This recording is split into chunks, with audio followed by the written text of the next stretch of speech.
হরে কৃষ্ণ, রাধে রাধে। নমস্কার সুধী ভক্তবৃন্দ। 2025 সালে পবিত্রা রোপণী একাদশী কবে পালন করতে হবে, শ্রী শ্রী পবিত্রা রোপণী একাদশীর পালনের পূর্ণাঙ্গ সময়সূচি, ব্রত মাহাত্ম্য কথা, শ্রাবণ শুক্লপক্ষের এই একাদশী তিথিতে কি খাবেন ও খাবেন না, একাদশী সংকল্প পালন, মন্ত্র, বিধি নিষেধ ইত্যাদি আজকের পর্বের নিবেদন। আশা রাখি সকলে কৃষ্ণ কৃপায় ভালো আছেন। 2025 সালে শ্রী পবিত্রা রোপণী একাদশী বা শ্রাবণ পুত্রদা একাদশী ইংরাজির 5ই আগস্ট, বাংলা 19শে শ্রাবণ 1432 বঙ্গাব্দ মঙ্গলবার পালিত হবে, ঠিক ঝুলন যাত্রার পরদিন। 2025 সালে ঝুলন যাত্রা শুরু হচ্ছে ইংরাজি 4 আগস্ট সোমবার। শ্রী শ্রী রাধাকৃষ্ণের ঝুলন যাত্রা শেষ হবে ইংরাজির 8ই আগস্ট শুক্রবার। বিশেষ অর্থে বলা হয়, যে একাদশী দেবী তার পদানত ভক্তের মনের বিষয়াসক্ত বাসনাকে বিশুদ্ধ জ্ঞানের আলোকে পবিত্র করে শ্রী ভগবত পদ লাভে সহায়তা করে থাকেন, তিনিই হলেন শ্রী শ্রী পবিত্রা একাদশী দেবী। এই একাদশীর আদিষ্ট দেবতার নাম জনার্দন। শ্রবণ করুন শ্রী শ্রী পবিত্রা রোপণী একাদশী ব্রত মাহাত্ম্য কথা। ওম নমো ভগবতে বাসুদেবায়। একদিন মহারাজ যুধিষ্ঠির ভগবান শ্রীকৃষ্ণকে জিজ্ঞাসা করলেন, হে প্রভু, শ্রাবণ মাসে শুক্লপক্ষের একাদশীর নাম কি, তা কৃপা করে আমাকে বলুন। পরমেশ্বর ভগবান শ্রীকৃষ্ণ বললেন, হে মহারাজ, এখন আমি সেই পবিত্র ব্রত মাহাত্ম্য বর্ণনা করছি, মনোযোগ দিয়ে তা শ্রবণ করুন, যা শোনা মাত্রই বাজপেয় যজ্ঞের ফল লাভ হয়।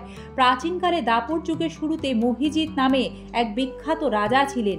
তিনি মাহিষ্মতি নগরে রাজত্ব করতেন, কিন্তু দুঃখের বিষয় এই যে তার মনে বিন্দু মাত্র সুখ শান্তি ছিল না, কেননা তিনি ছিলেন অপুত্রক। পুত্রহীনের ইহলোক পরলোক কোথাও সুখ হয় না, এইরূপ চিন্তা করতে করতে বহুদিন কেটে গেল, কিন্তু তবুও পুত্রমুখ দর্শনে রাজা বঞ্চিতই রইলেন।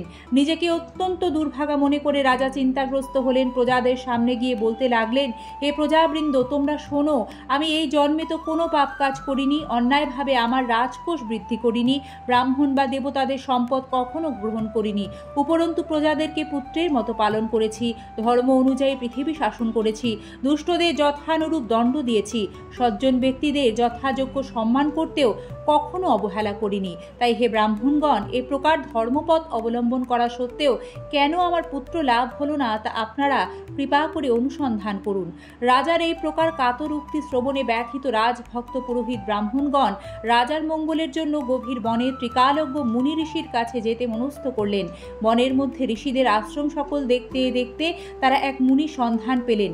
তিনি দীর্ঘায়ু, নীরোগ, নিরাহারে ঘোর তপস্যায় মগ্ন ছিলেন।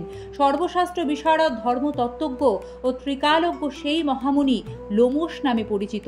ব্রহ্মার এক কল্প অতিবাহিত হলে মুনিবরের গায়ের একটি লোম পরিত্যক্ত হতো, এই কারণে এই মহামুনির নাম লোমশ। তাকে দেখে সকলেই ধন্য হলেন। তারা পরস্পর বলতে লাগলেন যে আমাদের বহু জন্মের সৌভাগ্যের ফলে আজ আমরা এই মুনিবরের সাক্ষাৎ লাভ করলাম। তারপর ঋষিবর তাদের সম্বোধন করে বললেন, কি কারণে আপনারা এখানে এসেছেন এবং কেনই বা আমার এত প্রশংসা করছেন, তা স্পষ্ট করে বলুন। আপনাদের যাতে মঙ্গল হয় আমি নিশ্চয়ই তার চেষ্টা করব। ব্রাহ্মণেরা বললেন, হে ঋষিবর, আমরা যে উদ্দেশ্যে এখানে এসেছি আপনি তা কৃপা করে শুনুন। এ পৃথিবীতে আপনার মতো শ্রেষ্ঠ ব্যক্তি আর দ্বিতীয় নেই। মহিজিৎ নামে এক রাজা নিঃসন্তান হওয়ায় অতি দুঃখে দিন যাপন করছেন। আমরা তার প্রজা, তিনি আমাদেরকে পুত্রের মতো পালন করেন, কিন্তু তিনি পুত্রহীন বলে আমরাও সবাই মর্মাহত। তার দুঃখ দূর করতে আমরা এই বনে প্রবেশ করেছি। হে ব্রাহ্মণ শ্রেষ্ঠ, রাজা যাতে পুত্রের মুখ দর্শন করতে পারেন, কৃপা করে তার কোনো উপায় আমাদের বলুন। তাদের কথা শুনে মুনিবর ধ্যানমগ্ন হলেন। কিছু সময় পরে রাজার পূর্বজন্ম বৃত্তান্ত বলতে লাগলেন। এ রাজা পূর্বজন্মে এক দরিদ্র বৈশ্য ছিলেন। একবার তিনি একটি অন্যায় কার্য করে ফেলেন। ব্যবসা করবার জন্য তিনি এক গ্রাম থেকে অন্য গ্রামে যাতায়াত করতেন। এক সময় জ্যৈষ্ঠ মাসে শুক্লপক্ষে দশমীর দিনে কোথাও যাবার পথে তিনি অত্যন্ত তৃষ্ণার্ত হয়ে পড়েন।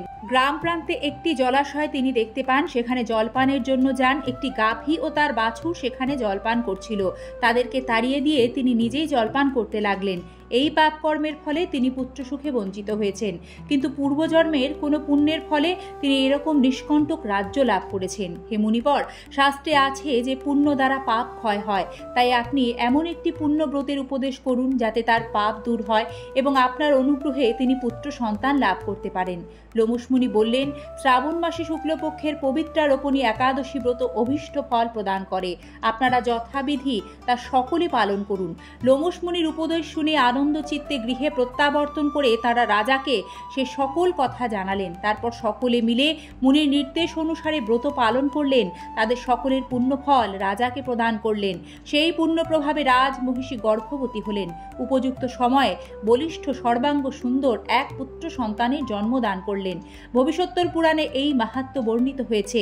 এ ব্রত মাহাত্ম্য যিনি পাঠ বা শ্রবণ করবেন তিনি সমস্ত পাপ থেকে মুক্ত হবেন এবং পুত্র সুখ ভোগ করে অবশেষে দিব্যধাম প্রাপ্ত হবেন। হরে কৃষ্ণ। এবারে আপনারা জানবেন 2025 সালে শ্রী শ্রী পবিত্রা রোপণী একাদশীর পারণের সময়সূচি ও পারণের সঠিক নিয়মবিধি। একাদশীর দিন পঞ্চরবি শস্য গ্রহণে নিষেধাজ্ঞা থাকে। এই পঞ্চরবি শস্যই একাদশীর পরদিন পারণের নির্দিষ্ট সময়ের মধ্যে ভগবানকে ভোগ নিবেদন করে একাদশীর ফল ভগবানের সম্মুখে অর্পণ করতে হয়। তারপর সে ভোগ কৃষ্ণ প্রসাদ হিসেবে গ্রহণ করে একাদশী ব্রত পূর্ণরূপে সমাপন করবেন।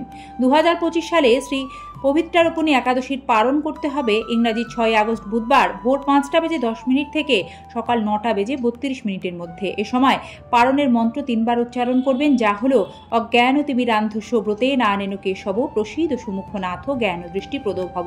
বন্ধুরা, এটি শ্রাবণ মাসের একাদশী। চতুর্মাসের নিয়ম ধরে শ্রাবণ মাসে কোনো প্রকার শাক খেতে নেই এবং এই মাসে ভুলেও বেগুন খাবেন না। তাই এই একাদশী দিন আপনারা এগুলি মাথায় রাখবেন। এবং একাদশী ব্রতের মূল উদ্দেশ্য কেবল উপবাস নয়, শ্রীকৃষ্ণ ভক্তি লাভ ও হরিচরণে পূর্ণ সমর্পণ। তাই একাদশী ব্রতের দিন ক্রোধ, দুরাচার, মিথ্যাচার, সহবাস সম্পূর্ণরূপে নিষিদ্ধ। এছাড়াও একাদশীর দিন কোনো রকম প্রসাধনী ব্যবহার করা যায় না, ক্ষৌর কর্ম করা যায় না। যারা সাত্ত্বিক আহারী নন তারা দশমী, একাদশী, দ্বাদশী এই 3 দিনই নিরামিষ আহার গ্রহণ করবেন এবং একাদশীর দিন কোনো রকম নেশার বস্তু ভুলেও গ্রহণ করবেন না, তাতে ব্রত ভঙ্গ হয়। হরে কৃষ্ণ। রাধে রাধে। জয় শ্রী পবিত্রা রোপণী একাদশী তিথি কি জয়। জয় শ্রীকৃষ্ণ। আজ এ পর্যন্তই। দেখা হবে আবারও আগামী পর্বে। কৃষ্ণ কথায় সম্পূর্ণ থাকার জন্য আপনাদের সকলকে জানাই বিনম্র শ্রদ্ধা, আন্তরিক ধন্যবাদ।